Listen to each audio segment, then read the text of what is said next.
नमस्कार, स्पोर्ट्स 9 में आप सभी का स्वागत है। मैं हूं शिवेंद्र, मेरे साथ हैं मेरे सहयोगी कुणाल और साथ ही साथ ये अच्छी खबर करोड़ों क्रिकेट फैंस के लिए कि अब भारतीय टीम चैंपियंस ट्रॉफी के उस शानदार खिताब से सिर्फ एक कदम दूर है और उससे पहले उसने किया क्या है, पैकअप करा दिया ऑस्ट्रेलिया का, उसी ऑस्ट्रेलिया का जिसके साथ हमारी कड़वी यादें हैं। कड़वी यादें इसलिए, चाहे आप 2003 का वर्ल्ड कप याद कीजिए जब फाइनल में ऑस्ट्रेलिया ने भारतीय टीम को हराया था, या फिर 2023 का वर्ल्ड कप याद कीजिए जब ऑस्ट्रेलिया ने भारत को हराया था। हालांकि वहां पर एक थी बात कि कम से कम रनर्स अप थे। हाँ। यहां तो फाइनल पैकअप करके घर भेज दिया और यही काम T20 वर्ल्ड कप में भी किया था। तो अब जो वो एक कसक थी, देखिए एक वर्ल्ड कप हाथ से चला गया, उसकी कसक तो हमेशा रहेगी, लेकिन वो जैसे कहते हैं ना कि जख्म पर मरहम लगना, तो उस तरह से जख्म पर मरहम लगा है। इसी खबर पर बात करेंगे, इस खबर के तमाम जो स्टार्स हैं, भारतीय टीम के सितारे हैं, उस पर बात करेंगे, विराट कोहली की पारी पर बात करेंगे और साथ ही साथ यही बताएंगे कि रोहित शर्मा ने कौन सा रिकॉर्ड कायम किया है। रहिए आप हमारे साथ। शुरुआत करते हैं इसी खबर से कि भारतीय टीम अब जो है वो चैंपियंस ट्रॉफी के खिताब से सिर्फ एक कदम दूर है। ऑस्ट्रेलिया को बहुत ही शानदार तरीके से हराकर भारतीय टीम फाइनल में पहुंची है और सेमीफाइनल में भारत ने ऑस्ट्रेलिया को 4 विकेट से हराया, यानी एक कन्विंसिंग जीत यहां पर भी भारतीय टीम ने हासिल की। पहले 3 लीग मैच में बांग्लादेश, पाकिस्तान, न्यूजीलैंड और अब ऑस्ट्रेलिया, 4 के चारों मैच में भारतीय टीम ने अपनी पकड़ बहुत शानदार तरीके से मैच की पहली गेंद से लेकर आखिरी गेंद तक बनाए रखी। ऑस्ट्रेलिया ने 265 रन का लक्ष्य रखा था, भारतीय टीम ने 11 गेंद पहले ही इस लक्ष्य को हासिल कर लिया, जो इस बात को दिखाता है कि भारतीय टीम मेंटली प्रिपेयर्ड थी कि अगर स्कोर बोर्ड पे 15-20 रन और ज्यादा जोड़ने होते तो वो रन भी जोड़े जा सकते थे। यहीं से शुरुआत करते हैं कुणाल, जो बात मैंने कही कि भाई चाहे वो 2003 जब हम लोग स्पोर्ट्स जर्नलिज्म लगभग टीवी में नया ही शुरू हुआ था, मीडिया में उस समय, उससे पहले कहां ही इतनी कवरेज होती। मैं कॉलेज में था। हाँ। कहीं आप फिर बोलो कि मुझे 20 साल का अनुभव है, ठीक है। नहीं, मेरी स्पोर्ट्स डेस्क पर शुरुआत हो चुकी थी और वहां से स्पोर्ट्स जर्नलिज्म शुरू हुआ। मीडिया में जिस तरह का बूम आया ना, वहीं से शुरू हुआ था, क्योंकि भारतीय टीम ने बहुत अच्छा भी किया था। सौरव गांगुली की कैप्टेंसी में भारतीय टीम फाइनल तक पहुंची थी, लेकिन वहां भारतीय टीम के हाथ खाली रहे। उसका जो असर हुआ कह लें, या जो उसका फायदा हुआ, वो आप 2004 में जब पाकिस्तान गए तो आपने 2004 में पाकिस्तान को वनडे सीरीज में हराया, आपने 2004 में पाकिस्तान को टेस्ट सीरीज में हराया। उसके बाद आपका ग्राफ जो है वो बढ़ता चला गया। खासतौर पर पाकिस्तान तो अगर आप 2004 के बाद देखेंगे तो भारतीय टीम के खिलाफ कहीं टिकती ही नहीं। फिर आप आते हैं कट टू सीधा 20 साल बाद, जब भारतीय टीम फिर फाइनल में पहुंचती है और वहां फिर एक बार ऑस्ट्रेलिया हराता है, लेकिन उससे भी भारतीय टीम सबक लेती है। वो जो प्रेशर है, उस प्रेशर को कैसे आईसीसी के टूर्नामेंट में नॉकआउट मैच का जो प्रेशर होता है वो कैसे हैंडल करना है, वो फिर वो इमीडिएटली दिखाती है 2024 के T20 फाइनल में, जब साउथ अफ्रीका को मुश्किल मैच में वो जीत के दिखाती है। तो कुल मिला जुलाकर धीरे धीरे अब ये कहा जा सकता है कि वो ऑस्ट्रेलिया का भी जो हुआ था ना, वो हुआ अब खत्म हो रहा है। क्यों? क्योंकि 11 गेंद पहले जीते हैं, 4 विकेट से जीते हैं और लक्ष्य का पीछा करते हुए जीते हैं, जिसको हम सब जो है मैच से पहले मुश्किल मान रहे थे। जी बिल्कुल, मतलब ऑस्ट्रेलिया पे तो आते हैं कि ऑस्ट्रेलिया का दबदबा वो पुराने वाला दबदबा नहीं रहा है और वो काफ़ी टाइम से, आपने कुछ इंस्टेंसेस गिनाए और उस बीच में वो सब चीज़ें हुई हैं। पर्टिकुलरली इस टूर्नामेंट की भी बात करें तो उनके फ्रंटलाइन पेसर्स भी नहीं थे। दूसरी टीम का कोई दोष नहीं है इसके अंदर, ठीक है, इंडिया ने अपना बहुत बढ़िया किया है। मगर मैं एक चीज़ यहाँ पर ज़रूर जोड़ना चाहूँगा, इंडियन टीम के बारे में बहुत बातें होती हैं, हम रोहित शर्मा के बारे में कई बार बातें करते हैं, क्रिटिकल भी होते हैं, वो कहीं ना कहीं थोड़ा बहुत लॉजिकल भी है। मगर अगर आप मोटा मोटा देखें तो मैं ये देखता हूं कि पिछले 15 महीने में आपने 3 आईसीसी के फाइनल खेले हैं व्हाइट बॉल के, ठीक है, और उनमें कुछ 23-24 मैच खेले, एक मैच हारा है, एक वो फाइनल था, ठीक है, उसके अलावा आपने कुछ नहीं हारा है। बिल्कुल। उसके बाद अगर आप ये कहते हो कि भाई रोहित शर्मा या विराट कोहली, इन पे सवाल उठता है या इनकी कमिटमेंट पे या इनके फ्यूचर प्लान्स को लेकर इनसे किसी ने सवाल पूछा है, ये पूछा है, तो फिर वो बड़ा नाजायज लगता है कि जिस टीम ने इतना अच्छा किया है, इन दोनों सीनियर प्लेयर्स की देखरेख में ही किया है, इन दोनों सीनियर प्लेयर्स का योगदान भी रहा है, और जहां पर इन्होंने अच्छा नहीं किया है, let's say border Gavaskar trophy में अच्छा नहीं किया या न्यूजीलैंड के खिलाफ जो टेस्ट सीरीज हुई थी वहां पर अच्छा नहीं किया, तो टीम ने क्या कर लिया? क्या 2 खिलाड़ियों से टीम चल रही है? क्या बाकी खिलाड़ी नहीं है जीत दिलाने के लिए? तो फिर मुझे ये लगता है कि क्रेडिट वहां पर जरूर देना चाहिए जहां पर ड्यू है, और ये एक उसकी मतलब स्टैंप करता है उस बात को ऊपर कि भाई अगर आपने पिछले 15 महीने में जो कंसिस्टेंसी दिखाई है, जो दबदबा दिखाया, अब वो दबदबा जो ऑस्ट्रेलिया के जमाने में किसी टीम का होता था 90s में, अर्ली 2000 के अंदर अगर हम देखें जिनकी आप बात कर रहे हो, वो दबदबा दबदबा किसी टीम का नहीं है, वैसा दबदबा किसी भी टीम का नहीं है कि भाई वो इनविंसिबल सी नजर आए, ऐसा लगे भाई उसको कोई हरा नहीं सकता, उनको उनसे पार पाना बहुत मुश्किल है। वैसा दबदबा नहीं है, क्योंकि सब चीजें इंप्रूव हुई हैं, हर कोई इंप्रूव हुआ है, हर एक का स्टैंडर्ड ऊपर गया है। कुछ जैसे पाकिस्तान का स्टैंडर्ड जो है वो नीचे चला गया, पीछे चला गया, इसलिए वो कंपटीशन में कहीं नजर नहीं आते। मगर वो दबदबा किसी भी टीम का अब होना बड़ा मुश्किल सा लगता है, जो 70s 80s के दौर में वेस्ट इंडीज का था, फिर ऑस्ट्रेलिया का था। इंडिया का जो दबदबा है वो करंट सिचुएशन में उसे दबदबा ही कहा जाएगा। उससे ज्यादा आप क्या ही एक्सपेक्ट करोगे? ये थोड़ी ना कि भाई हर जगह जाके आप जो है उस तरीके से जीतने लग जाओगे। हाँ, मगर आपने जो भी अब पिछले 15 महीने का जो हमने लेखा जोखा बताया व्हाइट बॉल क्रिकेट के अंदर, उससे बेहतर, उससे ज्यादा आप किसी से क्या एक्सपेक्ट कर सकते हो? वो जो एक मैच हारे, अगर वो ना हारे होते तो फिर आप जो है ना पूरी तस्वीर बदली हुई नजर आती कि भाई आपने ओडीआई वर्ल्ड कप भी जीत लिया, आपने टी20 वर्ल्ड कप भी जीत लिया, आप चैंपियंस ट्रॉफी के फाइनल में जस्ट एक कदम दूर हो ट्रॉफी से। तो मुझे लग रहा है team India is on a roll. इतनी ज्यादा एक्सपीरियंस्ड, इतना ज्यादा अनुभव किसी दूसरी टीम की लाइनअप में नजर नहीं आता, जहां पर इतने अनुभवी खिलाड़ी हो, एक अच्छा मिश्रण हो, और जिसकी बैटिंग खत्म होने का नाम ना लेती हो, और जिसमें बॉलिंग को जिसको मौका मिले। बुमराह ने बीजीटी में करके दिखाया, यहां पर शमी ने बागडोर संभाल रखी है, हार्दिक पांड्या अपना चिप इन करते हैं और हमेशा जो है ना लेवल अप करते हैं अपने गेम को, चाहे वो बल्लेबाजी में हो या गेंदबाजी में हो। तो आई डोंट थिंक इससे बेटर कॉम्बिनेशन, इससे अच्छा कोई टीम खेल सकती है। बाकी आपको थोड़ा नसीब का साथ चाहिए ही होता है। बिल्कुल नसीब का साथ चाहिए होता है। और कल अपन जब बात कर रहे थे तो मैंने एक बात कही थी कि ये भारतीय टीम वो भारतीय टीम है जो जिसके हाथ पांव नहीं फूलेंगे। और अगर आप देखेंगे पूरे मैच को, हर खिलाड़ी ने जब वो आउट हुआ, चाहे लक्ष्य का पीछा करते हुए समय रोहित शर्मा के विकेट को आप देख लें, श्रेयस अय्यर को आउट होते देख लें, विराट कोहली को आउट होते देख लें, विकेट गिर रहे थे, लेकिन वो जो पैनिक बटन दब जाता था ना, वो पैनिक बटन किसी ने नहीं दबाया। सबने अपने अपने काम को बहुत शानदार अंदाज में किया। चलिए आपको दोनों कप्तानों के स्टेटमेंट दिखाते हैं, यानी रोहित शर्मा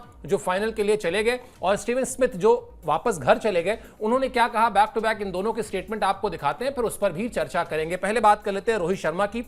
हमने बहुत सूझबूझ के साथ बल्लेबाजी की, हम पिच की परवाह करने की बजाय अच्छे खेल पर ध्यान लगाते हैं। बाद में हार्दिक पांड्या के शॉट्स भी जीत में अहम रहे। जब आप फाइनल खेलना चाहते हैं तो सभी खिलाड़ियों को लय में रहना होता है, इसी से आत्मविश्वास बढ़ता है। अभी फाइनल के बारे में नहीं सोचेंगे, मैं चाहता हूं कि अभी खिलाड़ी थोड़ा आराम करें।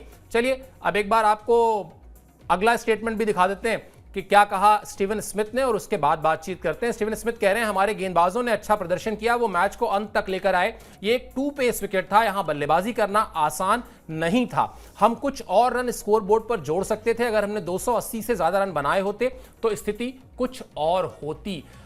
एक बड़ी अजीब चीज दिखाई दी मुझे कुणाल, ये शायद मतलब मैंने नोटिस किया, पता नहीं आपने इसको देखा या नहीं देखा, या इस पर चर्चा होनी चाहिए। कहीं भी स्टीवन स्मिथ ने यह नहीं कहा ना कि भारतीय टीम अच्छा खेली, 2 पेस विकेट था, हमारे गेंदबाजों ने बीच में अंत तक लेकर गए, अगर हम 20 रन अगर और जोड़ लेते तो भी क्या जीत जाते। हाँ। 11 गेंद थी अभी भारत के पास और 4 विकेट भी थे, और शायद वो 20 रन अगर होते तो भारतीय टीम उस तरह के अप्रोच से पीछा भी नहीं कर रही होती जैसा उसने किया। हो सकता है थोड़ा देर और बल्लेबाजी करते खिलाड़ी, चाहे वो विराट कोहली क्यों ना हो।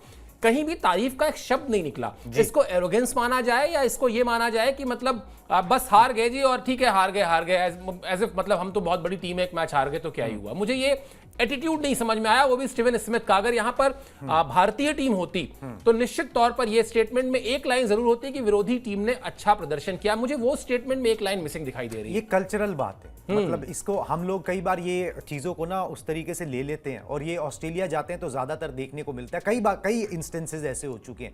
ये कल्चरल डिफरेंस है बेसिकली। वहां पर क्या होता है कि बड़ी हार्ड क्रिकेट खेली जाती है, अपने आप को कभी भी नीचा नहीं दिखाया जाता। कई लोग इसको एरोगेंस, ईगो उस तरीके से ले सकते हैं। हमारे कल्चर में खास तौर पर जहां पर आपको हम्बल रहना हमेशा सिखाया जाता है कि अगर आप जीत भी जाओ तो भी हम्बल रहो, हार भी जाओ तो भी दूसरे को जो है वो क्रेडिट दो और उन कहो कि भाई उन्होंने अच्छा खेला या उन्होंने अच्छा किया, मैंने अपना बेस्ट नहीं कर पाया, मैं अगली बार ट्राई करूंगा। यहां पर ऑस्ट्रेलियन कल्चर में ये सब नहीं होता है। ऑस्ट्रेलियन कल्चर में ये होता है कि भाई आप हारे हो तो उस दर्द को सहो, ठीक है, और दूसरे की तारीफ मत करो, बड़ा हार्ड सा क्रिकेट खेलो, बड़े कोल्ड से बन के रहो, और उससे उनको फायदा होता है। वो इसी तरीके से खेलते आए हैं, वो अपने बैकयार्ड में इस तरीके से खेलते हैं, कल्चरल सा बात है।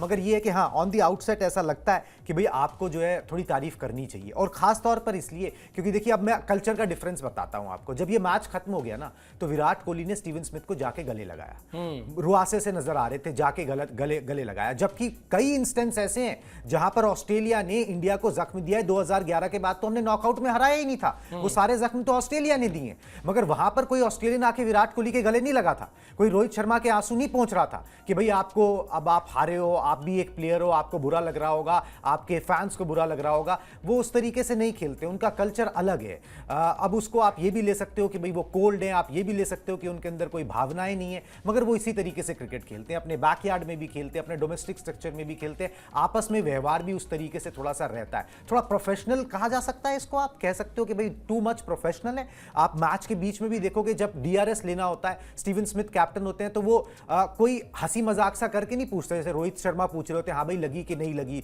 लगेगी कि नहीं लगेगी, वो कुछ नहीं, वो सीधा पूछते हैं बॉलर से, हाँ भाई what is your take, wicket keeper से व्हाट इज योर टेक, उसके बाद अपना फैसला लेते हैं और अपनी अपनी पोजीशन पे चले जाते हैं। तो वो उसी तरीके से क्रिकेट खेलते हैं, उसमें वो बहुत ज्यादा इमोशंस जो है ना वो दिखाते नहीं है। वो होंगे एज ए इंसान, हर एक में होते हैं, मगर वो उसको दिखाना पसंद नहीं करते। हाँ, लेकिन जिस खेल को जेंटलमैन्स गेम कहा जाता है, वहां पर अगर आप एक नॉकआउट मैच में हारे हैं और आप विरोधी टीम के कप्तान हैं, तो आप सब कुछ कह लें, लेकिन आपको यह कहना पड़ेगा कि हाँ, दूसरी टीम ने आपको पीछे छोड़ा, आपसे बेहतर वो खेली। और अगर आप इसका क्रेडिट नहीं देते हैं तो ये मतलब इस पर सवाल तो उठेंगे। इस पर सवाल जरूर उठ जाते हैं कि भारतीय टीम एक ही जगह पर क्यों खेल रही है, भारतीय टीम को एक ही ड्रेसिंग रूम क्यों मिल रहा है, लेकिन जब भारतीय टीम अच्छा खेल के जीतती है तो उसका क्रेडिट नहीं देना है। ये शायद सही कह रहे हैं आप, कल्चरल डिफरेंस है ये, शायद इसी वजह से होता है। चलिए, भारतीय टीम के स्टार कौन रहे, जीत के रहे साहब विराट कोहली, उनकी बात कर लेते हैं। क्या कमाल का प्रदर्शन रहा उनका, क्या कमाल की पारी रही उनकी, उस पर पहले अपडेट आपको दिखाते हैं, फिर बातचीत करेंगे। भारतीय टीम की जीत के स्टार रहे विराट कोहली। विराट कोहली ने शानदार 84 रन बनाए, प्लेयर ऑफ द मैच बने, सिर्फ 5 चौके। मुझे लग रहा है इससे बड़ी बात कुछ हो ही नहीं सकती डिस्कस करने के लिए, अभी इस पर बातचीत करेंगे। सिर्फ 5 चौके, कोई छक्का नहीं, और फिर भी वो 84 रन जो भारतीय टीम की जीत में काम आए, बगैर जोखिम लिए टीम को लक्ष्य के बिल्कुल करीब तक लेकर गए। और रोहित शर्मा के साथ उनकी जो कमिटमेंट है, उनकी जो अंडरस्टैंडिंग है कि अगर रोहित शर्मा भारतीय टीम को तेज शुरुआत दिलाने में जल्दी आउट होते हैं तो फिर बल्लेबाजी के केंद्र में विराट कोहली रहेंगे और वो पूरी की पूरी बल्लेबाजी को चलाएंगे। यही काम उन्होंने 2023 के वर्ल्ड कप में किया था, यही काम 2024 के T20 वर्ल्ड कप में किया, और यही काम 2025 की चैंपियंस ट्रॉफी में वो करते हुए आ रहे हैं। क्या कहा विराट कोहली ने, आपको वो फटाफट दिखा देते हैं, फिर उसके बाद उनके इस प्रदर्शन पर भी बातचीत करेंगे। विराट कोहली की स्टेटमेंट दिखा दीजिए। ये पाकिस्तान वाले मैच जैसी ही विकेट थी जहां मैंने 7 चौकों की मदद से शतक लगाया था। मेरे लिए हालात को समझना सबसे अहम रहता है, मैं उसी के हिसाब से अपना खेल तय करता हूं। इस तरह के पिच पर साझेदारी बहुत अहम रहती है। मेरी पूरी कोशिश इसी बात की थी कि स्ट्राइक रोटेट करके हम साझेदारियां बनाएं। जब मैं आउट हुआ तब प्लान यह था कि 20 रन और जोड़ लिए जाएं और उसके बाद कुछ चौकों के साथ मैच खत्म करेंगे। मैं इसी तरह की तैयारी से खेलता हूं। कई बार आप अपनी योजनाओं के हिसाब से सब कुछ नहीं कर पाते। ये जो आखिरी लाइन है ये शायद उनके शतक को लेकर है कि हाँ, वो योजना जरूर रही होगी कि एक शतक यहां पर आए, और अगर वो शतक आता तो निश्चित तौर पर पूरे हिंदुस्तान के लिए फख्र की बात थी। लेकिन वो शतक नहीं भी आया तो भी कुछ हाथ से गया नहीं, क्योंकि एक बड़ी जीत, एक अहम जीत, और ऑस्ट्रेलिया जैसे मुश्किल ओपोनेंट के खिलाफ जीत ज्यादा अहम थी, वो जीत उन्होंने दिलाई। अब आ जाते हैं उस मेहनत पर। जी, एक तो होता है कि आप गए और आपने 100 रन बनाए, उस 100 रन में आपने 40 रन, 50 रन या 60 रन बाउंड्री की मदद से बनाए, और उसके अलावा बाकी, मतलब ये दिखाता है कि आपने मैदान पर परिस्थितियों का जो है फायदा उठाया, आपने छोटी बाउंड्रीज तलाशी, आपने कमजोर गेंदबाजों को पकड़ा, उनको अटैक किया, और दूसरा दिखाता है कि आपने विशुद्ध रूप से सिर्फ और सिर्फ मेहनत की। विराट की पिछली दोनों पारियां, वो जो शतक था वो भी, और ये जो 84 रन है ये भी, जो मेहनत उन्होंने की है उस मेहनत को सलाम करना चाहिए, बाकी आप कुछ करें ना करें। बिल्कुल जी, और अब ये इंस्टेंस गिनाई देते हैं आपको। कोहली ने 84 रन बनाए, 98 बॉल्स में बनाए, 5 चौके लगाए, मतलब कि 20 रन जो है उन्होंने वो चौके से बनाए। उसके बाद जो रन है 56 सिंगल्स उन्होंने लिए और 4 जो है उन्होंने डबल्स लिए। ये रिस्क फ्री क्रिकेट है। ये जोन है विराट कोहली का, जब वो चेस कर रहे होते हैं वो उसको ब्रेक डाउन करते हैं। वो एक लूज बॉल भी मिल जाए ना तो उस पर वो शॉट नहीं लगाते। उन्हें पता होता है कि भाई मैंने इसको कैसे ब्रेक डाउन करना है, मुझे कब जो है वो चौके लगाने शुरू करने हैं, और उससे पहले मुझे रिस्क फ्री क्रिकेट खेलना है, मुझे भाग के दौड़ के मेहनत करके जो है ना वो रन इकट्ठे करने हैं, पार्टनरशिप्स बिल्ड करनी है और उसके बाद आगे बढ़ते रहना है। अब इसका एक मोटा रिकॉर्ड भी सर मैं आपको गिना देता हूं जिससे तस्वीर जो है ना वो बिल्कुल साफ हो जाएगी। ओडीआई क्रिकेट में क्यों कहा जाता है कि विराट कोहली किंग है और उन जैसा बल्लेबाज ना हुआ ना होगा। ओडीआई क्रिकेट की हम बात कर रहे हैं, सिर्फ 5,870 रन विराट कोहली ने ओडीआई क्रिकेट में सिंगल से बनाए, एक एक रन लेके बनाए। इतने रन किसी ने नहीं बनाए, सचिन तेंदुलकर ने नहीं बनाए, रिकी पॉन्टिंग ने नहीं बनाए, कुमार संगकारा ने नहीं बनाए। तो वो एक एक रन भाग के दौड़ के लेना, अपनी विकेट की वैल्यू समझना, अपनी टीम को छोड़ के नहीं जाना, ये सब चीजें दिखाता है कि भाई उनको पता है कि भाई चेस कैसे किया जाता है, ओडीआई में रन कैसे बनाए जाते हैं, रिस्क फ्री क्रिकेट कैसे खेला जाता है, कैसे विरोधियों को फ्रस्ट्रेट किया जाता है, इरिटेट किया जाता है, बॉलर्स को तोड़ा जाता है, स्ट्राइक रोटेट की जाती है। ये इन सब चीजों में मेहनत लगती है, इसमें फिटनेस लगती है। मैं कहीं पे सुन रहा था कि भाई विराट कोहली से पूछा गया कि भाई आपने चीट मील लिया है कि नहीं, तो उन्होंने बोला मैं पैट्रिक करके हमारे फिजियो हुआ करते थे पहले, तो उन्होंने बोला आप उनसे पूछिए जाके कि मैंने चीट मील कब लिया है। उनको सब पता है।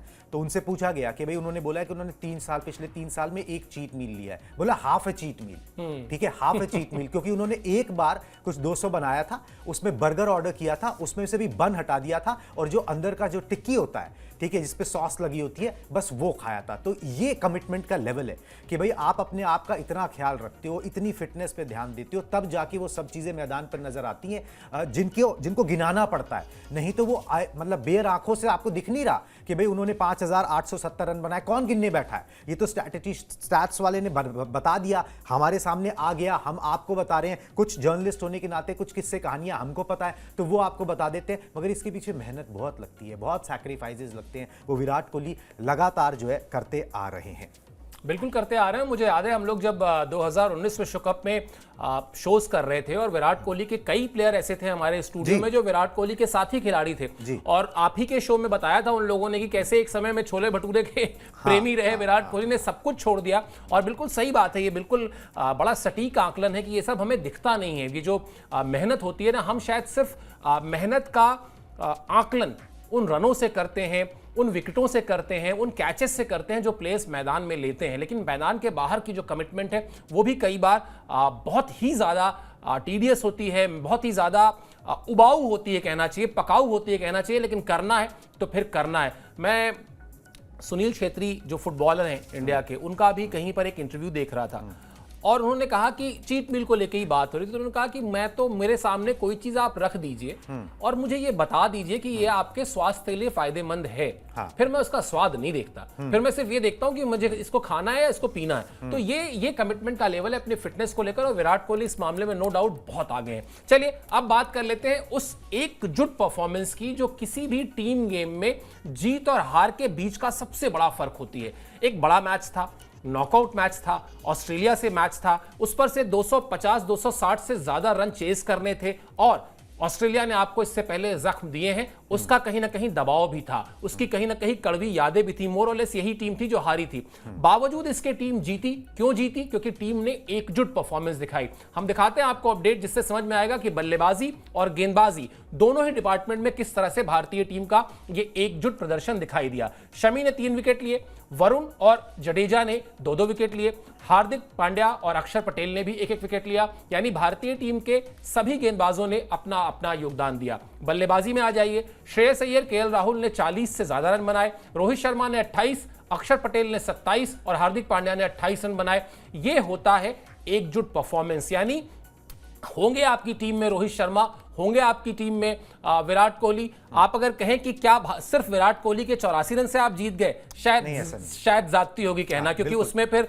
श्रेयस अय्यर के साथ वो जो पार्टनरशिप है, या फिर वो जो नीचे हार्दिक पांड्या के वो 2 छक्के हैं। ऐसे ही आप बॉलिंग में आ जाइए, क्या आप कह देंगे कि सिर्फ वरुण चक्रवर्ती जो पिछले मैच में 5 विकेट लेके आ रहे थे उन्होंने जिता दिया, या मोहम्मद शमी ने 3 विकेट लेके जिता दिया? नहीं, सबने अपना अपना रोल समझा। और शायद एक कैप्टन के लिए इससे लकी कुछ नहीं हो सकता कि उसके पास मैच में अगर उससे कोई पूछ दे कि एक खिलाड़ी पिक कर लीजिए, तो वो पिक ना कर पाए जिसकी वजह से जीते हैं।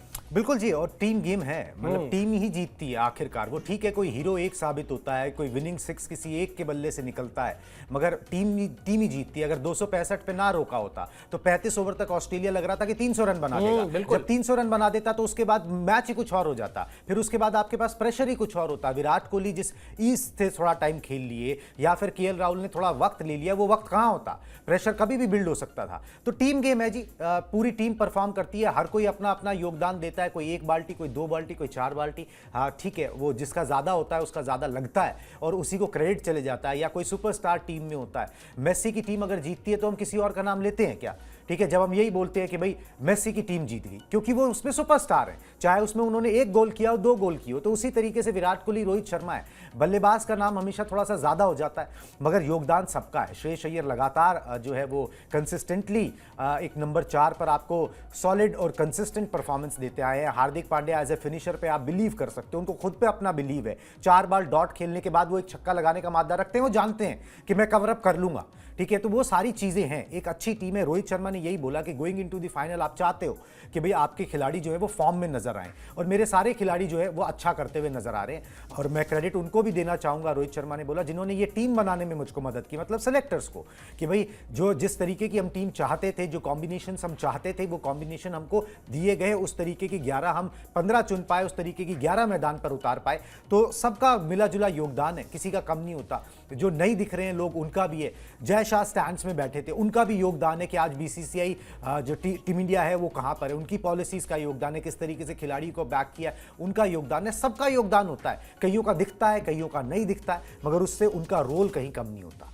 बिल्कुल, वो छोटे छोटे प्रयास ही हैं जो आपको जीत दिलाते हैं। और इस तरह से अगर देखा जाए तो इस पैमाने पर भारतीय टीम ने बहुत कमाल परफॉर्मेंस की है अभी तक। अगर आप पूरी चैंपियंस ट्रॉफी उठाकर देखेंगे, या जो पिछले 1-1.5 साल में आपने लिमिटेड ओवर्स फॉर्मेट में भारतीय टीम की परफॉर्मेंस की बात की, उसमें हर एक मैच में खिलाड़ी ने अपनी जिम्मेदारी को समझा। और इसीलिए जब आप स्टार चुनने बैठेंगे तो आपको कोई एक स्टार नहीं मिलेगा, बल्कि तमाम सारे स्टार्स मिलेंगे। चलिए अब आगे बढ़ते हैं, रोहित शर्मा की बात करते हैं। भाई लीडर तो वही है इस टीम के और कप्तान है। एक अच्छी शुरुआत भी उन्होंने दिलाई। 28 रन मत देखिए, वो गेंदबाजों पर जिस तरह से अटैक करते हैं उस अटैक को देखिए, लेकिन एक बड़ी उपलब्धि भी उन्होंने हासिल की। आईसीसी के टूर्नामेंट्स के सभी फाइनल में पहुंचने वाले वो कप्तान बन गए हैं। याद कीजिए 2023 में वर्ल्ड टेस्ट चैंपियनशिप के फाइनल में भारतीय टीम को लेकर गए, 2023 में ही वो वर्ल्ड कप के फाइनल में लेकर गए, 2024 में उन्होंने T20 वर्ल्ड कप का फाइनल खेला, यानी 3 फाइनल्स में लेकर गए, जिसमें से वर्ल्ड कप की जाहिर सी बात है हर बार हम बात करेंगे तो ये होगा कि वो एक कड़वी यादें हैं, लेकिन कहीं ना कहीं एक बड़ी अचीवमेंट उनके जिम्मे भी आई है। इसके अलावा नॉकआउट स्टेज में आईसीसी के ऑस्ट्रेलिया के अगेंस्ट जो भारत का रिकॉर्ड था, नॉकआउट की बात हो रही है यहाँ पे, नॉकआउट स्टेज में भारत का रिकॉर्ड बड़ा शानदार था, उसमें एक और आगे बढ़ गए कदम।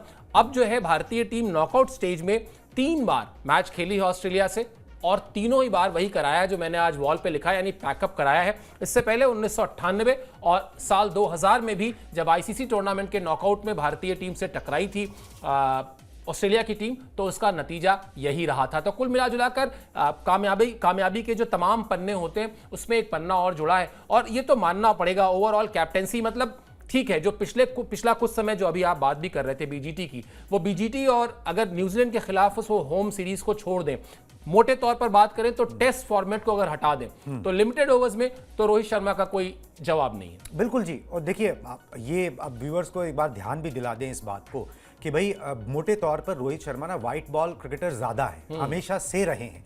ठीक है, वो रेड बॉल की कैप्टेंसी करनी पड़ी उनको, वो क्योंकि उस समय आपके पास कोई विराट कोहली ने अचानक से छोड़ दी थी, आपके पास कोई अच्छा विकल्प नहीं था। उन्होंने उसके अंदर भी अपना योगदान देने की पूरी कोशिश करी है। भाई WTC के फाइनल आप दोनों खेले ही हो ना, ठीक है, और वो सब कुछ है, मगर बात यह है कि भाई रोहित शर्मा प्रोमिनेंटली एक कप्तान जो वाइट बॉल के हैं, और उसके अंदर उनकी अचीवमेंट किसी से छुपी नहीं, ना फ्रेंचाइजी क्रिकेट में जो अभी सर ने गिना दी। मैं मोटी बात सिर्फ एक यही कहना चाहता हूं कि भाई you are where your mind is, मतलब अंग्रेजी में ये कहा जाता है कि आप वहां हो जहां आपका दिमाग है। अगर आपका दिमाग एक जगह पे लगा हो तो आप आज नहीं तो कल वहां पहुंचोगे। रोहित शर्मा ने यहां पहुंचने के लिए सैक्रिफाइस किया है, एज ए बैट्समैन सैक्रिफाइस किया है। वो रन सेक्रीफाइस किए हैं, वो हाफ सेंचुरी सेक्रीफाइस किए हैं, वो शतक सेक्रीफाइस किए हैं, नहीं तो उनके भी वो ज़्यादा होते। वो ठीक है, वो विराट कोहली को कैचअप ना कर पाते, वो सचिन तेंदुलकर की बराबरी ना कर पाते, वो सब कुछ ना कर पाते, मगर उन्होंने ये तय करी जो 2019 वर्ल्ड कप के बाद हम बात करते हैं कि भाई मैं एज ए कप्तान छवि क्या छोड़ूंगा, मैं एज ए कप्तान क्या लेगेसी छोड़ के जाऊंगा। ट्रॉफीज़ की लेगेसी, किस तरीके से मैंने टीम को हैंडल किया उसकी लेगेसी, किस तरीके से यंगस्टर्स को बढ़ाया उसकी लेगेसी, किस तरीके से मैं खुद एज ए लीडर खेला उसकी लेगेसी। और वो वहीं पहुंचे हैं। जब वो सैक्रिफाइसेस वही होते हैं ना, वो दिखते नहीं हैं। वो कॉम्प्रोमाइज़ जो उन्होंने, उनके खुद के पर्सनल कॉम्प्रोमाइज़ हो गए एज ए बैट्समैन। भाई वो भी अपने शतक बना सकते थे, वो भी उन चीज़ों के लिए जा सकते थे, मगर वो नहीं गए। उन्होंने अपने एक एज ए लीडर एक स्टैंडर्ड सेट किया और फिर टीम को लीड किया। उसका नतीजा मिल रहा है कि टीम जो है उसी तरीके से खेलती है। केएल राहुल को अगर आप कल देख लें किस तरीके से वो खेल रहे थे, विराट कोहली पे प्रेशर ना आए, वो चौके छक्के मार रहे थे। जब विराट कोहली आउट हुए, दर्द केएल राहुल को हुआ। उन्होंने मैदान के बीच में उनको बोल दिया कि जब मैं मार ही रहा था तो तुम्हें ज़रूरत क्या थी, ठीक है, तुम आराम से अपना शतक पूरा कर लेते। बाहर जब वो विराट कोहली गए तो ये बात थोड़े से प्रोफेशनल वे में, थोड़ा सा जो वे होता है गौतम गंभीर का, उन्होंने बात बोल दी। और वो हल्का सा एक अनईजीनेस सी लगी भी कि भाई जब वो गौतम गंभीर बोल रहे थे कि भाई ये तो ख़त्म करके आना चाहिए था, ठीक है, तो फिर वो विराट कोहली ने एक्नॉलेज भी किया कि हाँ ये गलती हुई है, ठीक है। तो ये दर्द है जो एक दूसरे के लिए लोग फील कर रहे हैं। टीम को बेहतर करना चाहते हैं। अगर कोई सेट बल्लेबाज है तो वो पूरा ख़त्म करके आए, एक प्रोफेशनल तरीके से एंड हो, वो सब चीज़ें चाहते हैं। तो ये कल्चर किसने डेवलप किया है? ये कल्चर इनसिक्योरिटीज से डेवलप नहीं होता है, ये कल्चर रोहित शर्मा की सैक्रिफाइसेस से डेवलप हुआ है और ये उनकी सबसे बड़ी लेगेसी है। बिल्कुल। और ये तो कहते भी हैं भारतीय टीम के जो प्लेयर्स हैं, जो यंग प्लेयर्स हैं, अगर आप उनसे बात करेंगे तो वो ये कहते भी हैं कि रोहित भैया ने जो सबसे बड़ा काम किया कि वो हमारे जहन में जो हार का डर था ना, वो निकाल दिया। उन्होंने कहा कि तुम लोग को हार का डर नहीं लेकर चलना है, उसके लिए मैं बैठा हुआ हूं। और निश्चित तौर पर जब किसी भी, मतलब सिर्फ क्रिकेट ही क्यों, किसी भी टीम गेम में या किसी भी लाइफ के किसी भी एस्पेक्ट में आपका जो लीडर है वो आकर कह दे कि तुम्हें हार का डर तुम्हें नहीं होना चाहिए, उसके लिए मैं हूं, उसकी जिम्मेदारी मैं लूंगा, ये एक बड़ा फैसला होता है जो उन्होंने किया। और आपने सही कहा कि ये उनकी लेगेसी है। अब बात कर लेते हैं उस दूसरे सेमीफाइनल की जो आज खेला जाएगा लाहौर में। थोड़ा सा जो पाकिस्तान होस्ट नेशन था तो थोड़ा बहुत जो कनेक्ट अभी तक पाकिस्तान का बचा हुआ है उसके बारे में बात कर लेते हैं। लाहौर में आज चैंपियंस ट्रॉफी का दूसरा सेमीफाइनल खेला जाएगा। साउथ अफ्रीका बनाम न्यूजीलैंड, दोपहर 2:30 बजे ये मैच शुरू हो जाएगा। जीतने वाली टीम जो है फाइनल में भारत से भिड़ेगी और फाइनल मुकाबला जो है वो 9 मार्च को खेला जाएगा दुबई में। यानी आज जो टीम जीतती है साउथ अफ्रीका वर्सेस न्यूजीलैंड मुकाबले में से, वो टीम जाएगी दुबई और वहां पर खेलेगी भारत से फाइनल मुकाबला। स्वाभाविक सा प्रश्न है, कुणाल से भी वही प्रश्न पूछ लेते हैं। कुणाल, किससे भिड़ना चाहेंगे? क्योंकि न्यूजीलैंड को आपने इस सीरीज में चैंपियंस ट्रॉफी में हराया जरूर है लीग मैच में, लेकिन न्यूजीलैंड आपको परंपरागत तरीके से परेशान करने वाली टीम रही है। अगर आप आईसीसी के खिताबों के इतिहास में जाएंगे तो आपको ये बात समझ में आ जाएगी। दूसरी तरफ साउथ अफ्रीका की टीम है जिसको आपने T20 के वर्ल्ड कप में हराया था, लेकिन वहां पर भी ये मत भूलिए कि 17 ओवर तक मैच बहुत कायदे से 16-17 ओवर तक कंट्रोल में था साउथ अफ्रीका के। वो तो वहां पर जो आप थोड़ी देर पहले कह रहे थे, अगर मैं उस पर जाऊं, कि किस्मत का भी साथ चाहिए होता है। उस कैच का सूर्य कुमार यादव के हाथ में आना, उसके बाद 18वां ओवर, 19वां ओवर और 20वां ओवर जिस अंदाज में भारतीय टीम ने किया, इसका क्रेडिट आपको भारतीय टीम को देना होगा। लेकिन लब्बो लुआ सवाल मोटा मोटा ये, किससे भिड़ना चाहेगी भारतीय टीम? क्या कोई चॉइस होगी? क्या भारतीय टीम तैयार होगी कि जिसको आना है आ जाए, हम जैसे खेलते आ रहे हैं वैसा ही खेलेंगे, हम प्रोसेस पर ध्यान देंगे, टीम के कोऑर्डिनेशन पर, उस एकजुटता पर ध्यान देंगे जो अब तक करते आए हैं, जीत हमारी ही होगी? सर देखिए, भारतीय टीम तो इसी जो आपने बोला वही सोच रही होगी, क्योंकि आपने न्यूजीलैंड को हरा दिया, आपने ऑस्ट्रेलिया को हरा दिया, अब मैटर नहीं करता है, ठीक है। अब आप मोटिवेटेड हो, इनफ मोटिवेटेड हो, अब कोई भी आ जाए।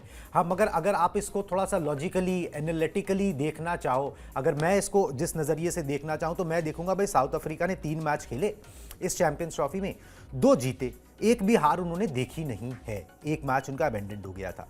न्यूजीलैंड ने एक हार देखी है, दुबई में ही देखी है और इंडिया से देखी है। अब अगर आप मैन टू मैन मार्किंग कर लें, मतलब उस तरफ एक क्लासन है, फिनिशर्स है उनके पास, वो सब चीज़ें हैं। ऑस्ट्रेलिया, साउथ अफ्रीका एक डिप्लीटेड साइड नज़र नहीं आती है कहीं से भी, ठीक है। साउथ अफ्रीका एक बड़ी मजबूत साइड नज़र आती है ऑन पेपर। ये एनालिटिकल जो मुझे लगता है कि ये होना चाहिए। न्यूजीलैंड मुझे लगता है कि उस ऑन पेपर साउथ अफ्रीका से कमज़ोर नज़र आती है। अब वो कर जाए वो कुछ भी, ठीक है, वो अलग बात है, मगर वो एक्सपीरियंस वाइज ऑन पेपर अगर आप देखें मैन टू मैन, तो मुझे न्यूजीलैंड एक मैच बेशक चुन लूंगा कि भाई मैं न्यूजीलैंड से खेल लूंगा। मैंने अभी यहाँ पर उनको हराया भी है। साउथ अफ्रीका को चलो आपका उनका रेपुटेशन एक ये है कि भाई टैग लगा हुआ है चोकर्स वाला, ठीक है, वो सारी चीज़ें हैं, तो आप उस पर भी देख सकते हो। मगर मुझे पर्सनली ऐसा लगता है कि भाई अगर न्यूजीलैंड आ जाए तो ज़्यादा बेटर है, कुछ हिसाब भी बराबर हो जाएंगे, ठीक है। और साथ में जो है ना वो ये भी है कि भाई न्यूजीलैंड को फिर फ्लूक में नहीं हराया, वो एक फ्लूक नहीं था, जो एक मैच वंडर था। उनको हराओ फाइनल के अंदर और फिर जीतो, तो मुझे लग रहा है ज़्यादा बेटर है। साउथ अफ्रीका तो अभी हरा के हमने जीता ही है खिताब। मतलब एक ही टूर्नामेंट में कुणाल ये चाहते हैं कि आपके दो जख्मों पर मरहम लग जाए। एक जो जख्म न्यूजीलैंड ने दिया था वर्ल्ड टेस्ट चैंपियनशिप के फाइनल में, पहले फाइनल में जब पहली बार भारतीय टीम विराट कोहली की कैप्टनसी में पहुंची थी, वहां पर जो जख्म थे उसका भी थोड़ा सा भरपाई हो जाए। ऑस्ट्रेलिया से भरपाई हम कर ही चुके हैं, पैकअप उनका कर ही चुके हैं, अब न्यूजीलैंड भी हो जाए। और जो मैच लीग मैच भारत ने जीता था बड़ा कन्विंसिंग तरीके से जीता था। मतलब भले ही 250 रन का टारगेट दिया था लेकिन जीता था 44 रन से, कोई 4 रन से नहीं जीता था कि न्यूजीलैंड बिल्कुल कहीं क्लोज पहुंचा हो या कोई खतरा हो। तो निश्चित तौर पर चलिए, भारतीय टीम के कप्तान साहब तो कही चुके हैं कि अभी कुछ फाइनल के बारे में नहीं सोचेंगे, अभी गाइस थोड़ा रिलैक्स करेंगे, तो रिलैक्स कर लें। हमारी नजर रहेगी आज के दूसरे सेमीफाइनल पर भी रहेगी, साथ ही साथ इस पर भी रहेगी कि जब भारतीय टीम फाइनल से पहले नेट्स को टच करती है तब क्या होता है, छुट्टी में क्या कर रहे हैं खिलाड़ी, ये सब कुछ आपको अपडेट देंगे। आपको सिर्फ स्पोर्ट्स 9 को सब्सक्राइब कर लेना है। और फिलहाल के लिए मुझे और कुणाल को दीजिए इजाजत। आप हमसे जुड़े इसके लिए बहुत बहुत शुक्रिया और आभार। Cancer Healer Center, a new beginning.